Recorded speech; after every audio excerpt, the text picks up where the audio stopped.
morning everyone. In this lecture I am going to discuss about one of the method of frequency response analysis in case of control system. So frequency response analysis. Now in the previous classes we have discussed about the Bore plot. That means Bore plot is one method by which frequency response analysis of any system can be analyzed. Now other than Bore plot, there is another plot technique that is known as Nyquist plot. So Nyquist plot, what is the difference between this Bore plot and Nyquist plot? That difference will be discussed in this detail later on. But first of all, we should know, say for example, GS is the open loop transfer function of a system is say S minus 1 by S into S plus 2 into S plus 3. See, this is a system having S is equal to 1, there is a 0, and S is equal to 0, S is equal to minus 2, and S is equal to minus 3. These are the poles.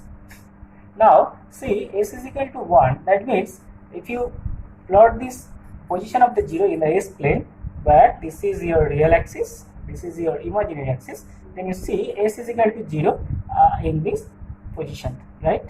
So this position is at the right hand side of the S plane, right hand side of the S plane.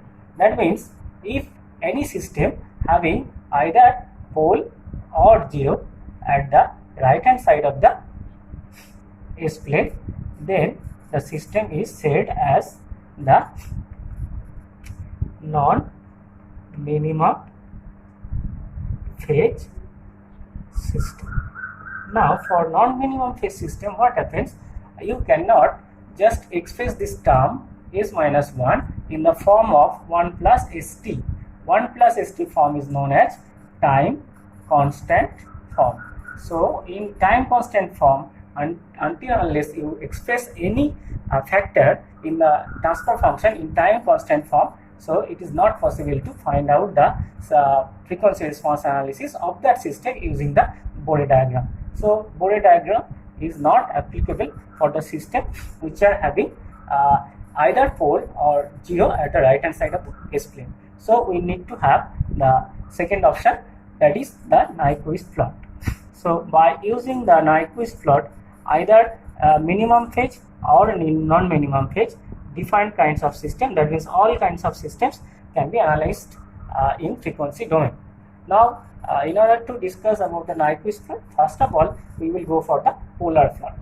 So polar plot is the basic of any Nyquist plot. That means Nyquist plot is used to get the stability of any system in frequency domain, and Nyquist is the name of a mathematician, and actually after his theory, the stability analysis in frequency domain using the Nyquist plot can be analyzed. Now before going to discuss about the Nyquist plot, we have to learn the polar plot first. Polar plot first, and during the discussion of the polar plot, we will learn how to draw the frequency response of any open loop system. Now here we will discuss about the polar plot. So polar plot, what does it mean? For example, let us take some one example. Like for example, we are taking say open loop transfer function of any system. GS is given say as 1 by 1 plus st, where t is the time constant. Say for example, you can take the value of t equal to 2, for example. So the GS will become 1 by 1 plus 2 of S. This is a simple type 0 system. Now, sorry, yes, this is type 0 and first order system. Now, what is polar plot and how to do it? Now, as this polar plot is one kind of frequency domain analysis plot, that means we have to first convert this transfer function GS into sinusoidal transfer function. So in order to get the sinusoidal transfer function, what you have to do? You have to just put the value of S is equal to j omega. That S is equal to j omega, we can get it from the known S plane. So in S plane, there is a real axis this is imaginary axis, and s is equal to j omega means all the values on the imaginary axis, all the values on this imaginary axis. Now, so we get gs equal to then g of j omega. That means this is the sinusoidal transfer function, and now you can see it. This is nothing but none other than the function of frequency omega. This is your frequency. So g of j omega is equal to, simple, you can get at 1 plus 2 j omega. Now g of j omega, this is one complex quantity, no doubt, there is no confusion in it. So g j omega becomes 1 by 1 plus 2 j omega. As this is a complex quantity, so it must be having some real part as well as one imaginary part. So imaginary part means this is designated by j as its coefficients. So g of j omega equal to real plus imaginary. Now this is our transfer function. We have to make it in such a way such that this can be represented by one real part, one imaginary part. So here to go get the real part, imaginary part from the denominator, what you have to do, you have to just eliminate the imaginary part from the denominator. So how to do it? It is very simple.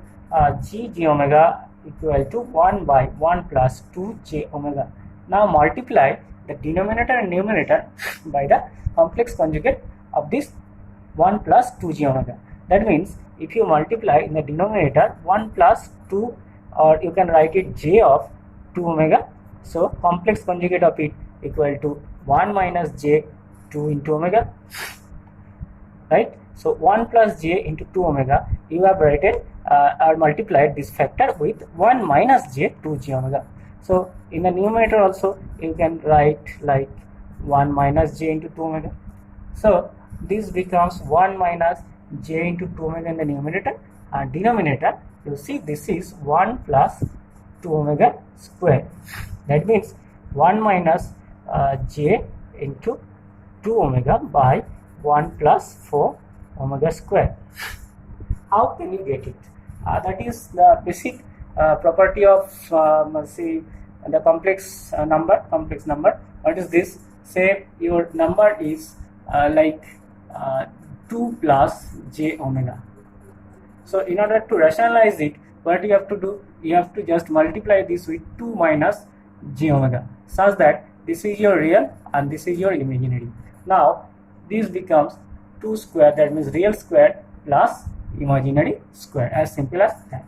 That means in general case, a plus j into b multiplied by a minus j into b will give you a square plus b square. So the imaginary part from the denominator can be omitted like this. So this becomes 1 minus j into 2 omega by 1 plus 4 omega square. By this you see in the denominator there is no imaginary term, and in the numerator there are two terms. One is 1, second term is minus j into 2 omega. So you can write it like 1 by 1 plus 4 omega square minus j. I write it like this, minus of j, because this minus of j into 2 omega in by 1 plus 4 omega square. This is the imaginary part and this is your real part. Just I have written in such a way that this j is just outside this factor, and this is your imaginary part. As you see, the g j omega general its case is equal to real plus j into imaginary. So this imaginary part is this, and this is your real part, this is minus j. And during the drawing of the polar plot, you have to first calculate all these things step by step. As I am just guiding you, follow these steps. Just never try to skip any steps like kids. You have to just follow each and every step, then there will be no problem in solving this type of sums. So now we get g of j omega equal to 1 by 1 plus 4 omega square minus j of 2 omega by 1 plus 4 omega square. So g j omega is equal to 1 by 1 plus 4 omega square minus j 2 omega by 1 plus 4 omega square. This is real plus imaginary part. Now during polar plot, what you have to do?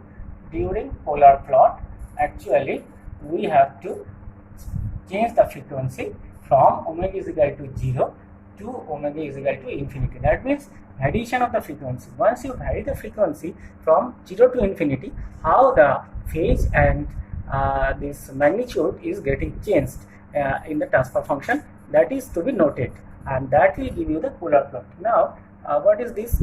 Actually say at different points, not actually in all points we'll consider 2 to 3 points in between 0 and infinity, so that we can get an idea how the actually plot is moving. That means the magnitude phasor is moving. So at omega is equal to 0, say g of j 0.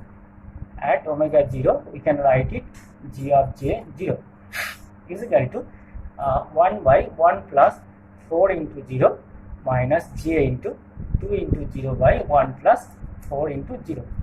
That means 1 by 1 plus 0 minus j into 0 by 1 plus 0. So this is equal to 1 by 1 minus j 0 by 1, that is 1 minus j 0. See every steps.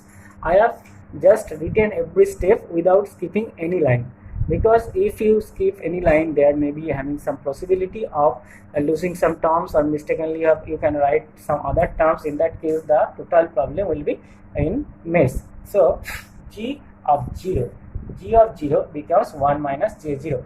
Now at omega is equal to 0, what is the magnitude? Magnitude means g of 0, magnitude of it equal to root over real square plus imaginary square, that is 1 plus 0, that is 1.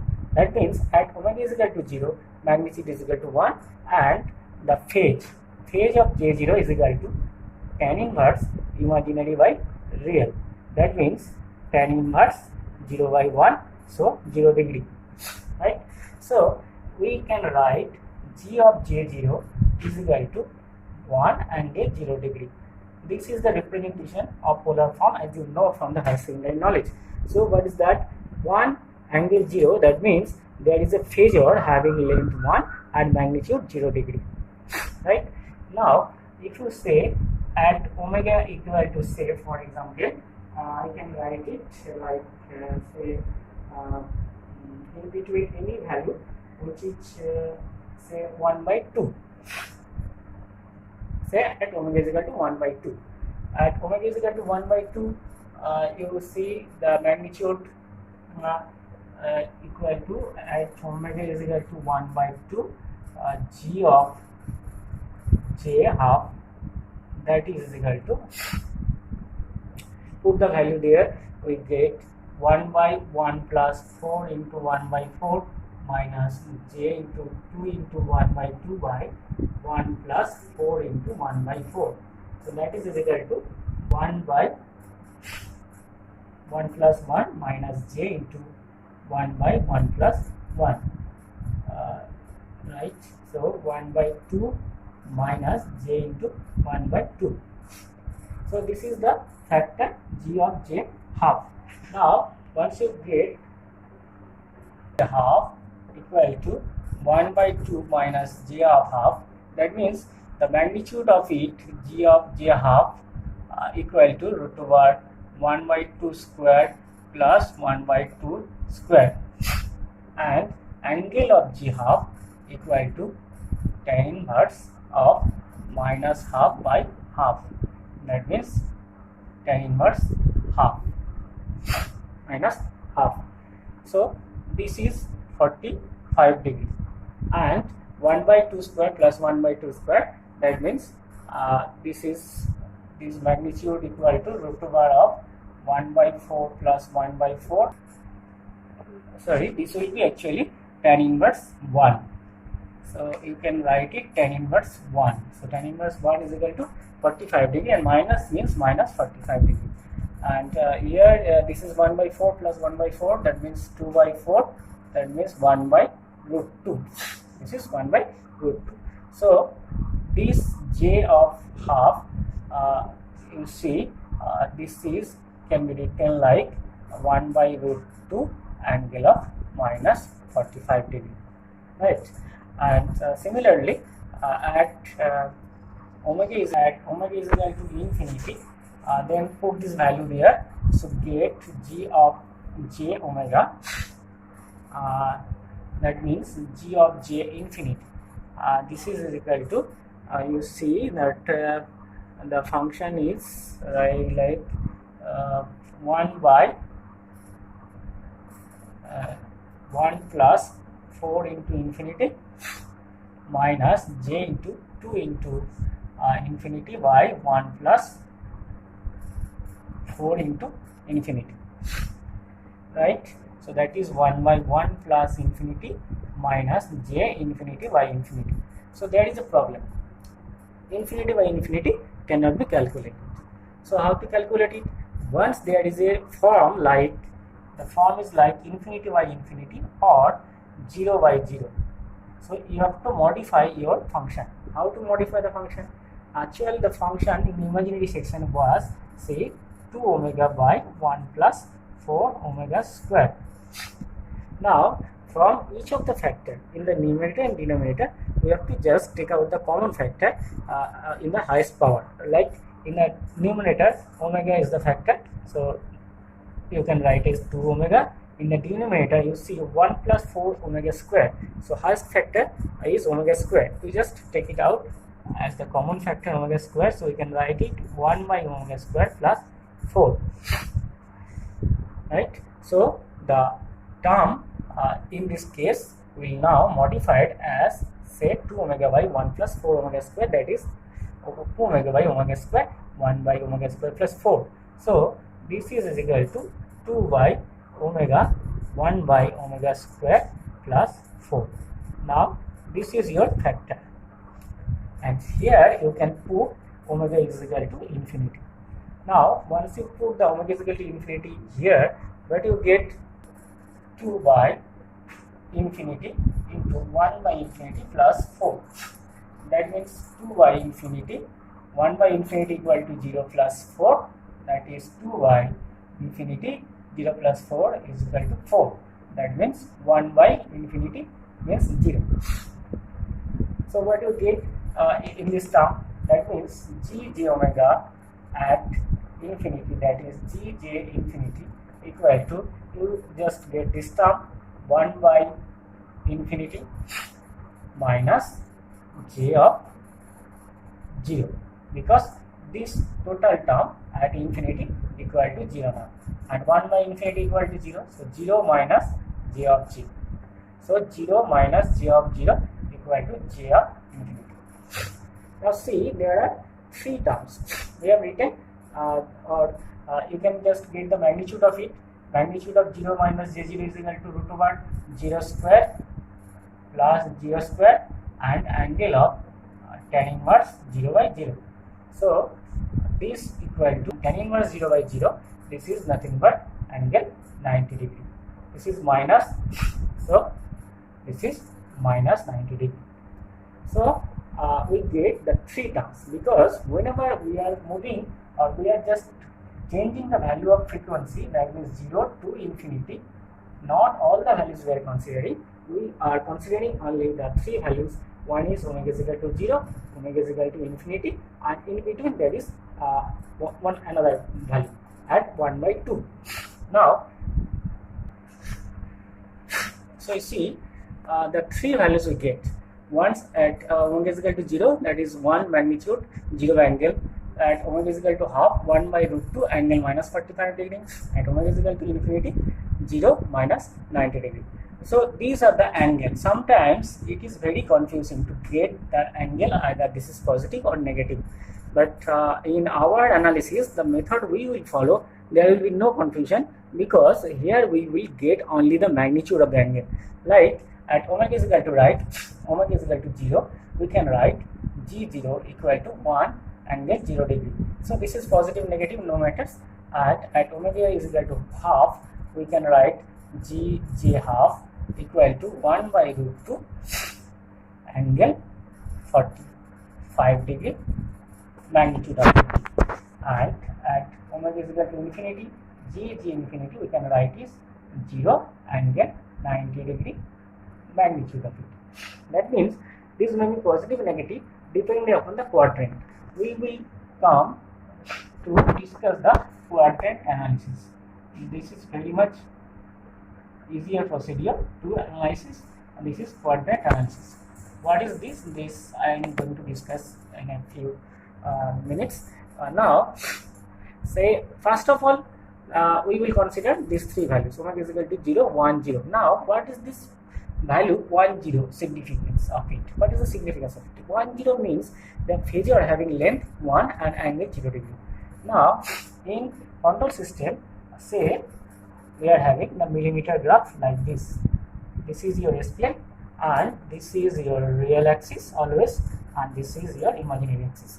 So this is positive imaginary axis, this is negative imaginary axis, this is positive real axis, this is negative real axis. Now, this line, as we are already familiar with the phasor concept, now phasor having magnitude 1 and 0 degree, that means a length of 1 is taken from the millimeter graph starting from 0, say this to this, and this is, say for example, our length 1. This is the length 1, and when you scale the millimeter millimeter graph, then you can see this is either 1 or 0.5 or whatever. You may say it as 1. So this is 1, and 1. This is 1 magnitude, that means having 0 degree. So this is always in aligned with the real axis. That means this axis is 0 degree axis. So you can call it 0 degree axis, 0 degree positive or negative. Now, what happens? This is the tip of the phasor. That means here the omega value, that means frequency, is equal to 0. As you know, at omega is equal to 0, you have already obtained 1 angle 0. So at omega is equal to 0, this is the tip of the phasor. Now, when you vary the frequency, that means you go to frequency 1, omega is equal to half. That means that is greater than 0. What you get? The magnitude is 1 by root 2. So 1 by root 2 angle minus 45 degree. 1 by root 2. 1 by root 2 angle minus 45 degree. So 1 by root 2 is having magnitude less than 1, and this is the phasor 1 by root 2 angle minus 45 degree. If this is the phasor, it is having the magnitude 1 by root 2 and angle is minus 45 degree. So the consideration of the angle is measured clockwise direction to give the negative angle. That means if this is 45 degree positive angle, then the angle will be measured in anti-clockwise direction. Now, as this is measured minus 45 degree, so this must be in the clockwise direction. That means if you put the protector here, say for example, if you put the protector here, and that means the protector is to be placed at this point in upside down position, and you get the angle measured as, this is 90 degree definitely, this is x-axis and this is y-axis. So this is the 90 degree axis. So in between there, this is your 45 degree angle. So this 45 degree is minus 45 degree because we have measured this angle in clockwise direction, right? And the phasor length is 1 by root 2. So 1 by root 2 is less than the 1, and say this is your phasor. So this is the length 1 by root 2. This is the length 1 by root 2. Now 1 by root 2, when the phasor is 1 by root 2, that is placed at a minus 45 degree with respect to your horizontal axis. So this is your minus 45 degree angle. That means when you vary the frequency from omega is equal to 0 to half, what happens? The tip of the phasor moves from this position to this position. Tip of the phasor moves from this position to this position. Now, if you vary the frequency up to infinity, say for example, this is our ultimate goal to get the magnitude and phase at omega is equal to infinity. So at omega is equal to infinity, the magnitude is 0. Magnitude is 0. So magnitude is 0 means at the origin, and the angle is minus 90 degree.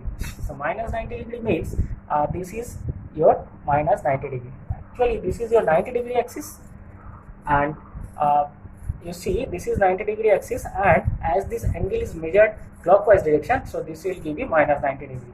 So minus 90 degree means the tip of the phasor starts from here, it goes to there, and finally this is the magnitude 0.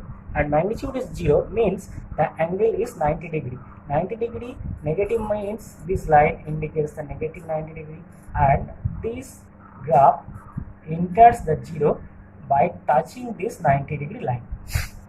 Once this graph touches this 90-degree line and finally ends at magnitude 0, that is at the origin, you get the angle is same as that of the 90-degree, as this is the 90-degree angle and in clockwise direction this axis is taken as minus 90-degree. So in this consideration, in this context, I would like to say that this line is 0-degree. So this line is minus 90-degree because we are just measuring the angle is clockwise direction. So according to the same rule, if applied by the same application of the rule, you see this is minus 90-degree, so again 90-degree, so this axis is minus 180-degree and again 90-degree, that means this is minus 270-degree. Now this minus 270-degree and if you just measure the angle in anti-clockwise direction, so this is your 0-degree axis. Now in anti-clockwise direction you will get this is 90-degree axis. In the same procedure you go another 90-degree axis to get 180-degree positive, and another 90-degree you have to move from there to there, you will get 270-degree. That means from this rotation or angle position, you see this is 0-degree, this is 180-degree line, this is either 90-degree or 270-degree, this is minus 90-degree or 270-degree. So this is the concept of angle, and ultimately what our aim was to draw the polar plot. So this is the polar plot, because the polar plot means the polar section, that means in any complex quantity, say j omega is written like say magnitude and phase. Now this magnitude and phase, how these are varying with respect to frequency. So here you see the frequency is varied from omega is equal to 0 to omega is equal to infinity, and this is the tip of the phasor. Actually in between, if you take several that is infinite number of values, say omega is equal to 0.25, omega is equal to 0.15, omega is equal to 1, omega is equal to 2, omega is equal to 5, and so on, you see this will be like this. The tip of the phasor is changing like this, and there are infinite number of phasors. And if you just make a line or the a locus, if you just make a locus of tip of the phasor, that means if the tip of the phasors are connected, then the polar plot for the system will be simply like this is your real axis, this is your imaginary axis, and this is your initial magnitude 1 and the angle 0-degree, and this is your omega is equal to 0, and now this tip of the phasor enters to the final position, that means omega is equal to infinity, where the magnitude is equal to 0 and the angle is 90-degree, means this curve will touches this 90-degree axis and reaches the magnitude 0. So this is the polar plot. This is the polar plot for a one type 0 system, because we have started with the transfer function gs is equal to 1 by 1 plus 2s. This is a type 0 system and first order system.